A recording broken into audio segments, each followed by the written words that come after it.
Halo Tribuners, Anda menyaksikan Tribun News Update bersama saya, Meisa Dasirai. Kabar mengenai dipecatnya Sintayong dari kursi pelatih Timnas Indonesia semakin memanas. Di media sosial X, PSSI menjadi trending topik pada Minggu 5 Januari 2025 malam.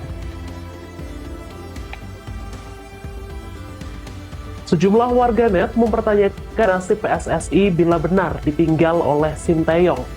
Menanggapi isu tersebut, PSSI rencananya akan menggelar konferensi pers pada Senin 6 Januari 2025 hari ini. Namun belum diketahui apa yang menjadi poin penting dari konferensi pers ini. Sejumlah warganet menduga konferensi pers ini menyangkut nasib Sintayong bersama Timnas Indonesia, sehingga berbagai dukungan untuk Sintayong pun ramai diunggah warga. Download Tribun X sekarang, menghadirkan lokal menjadi Indonesia.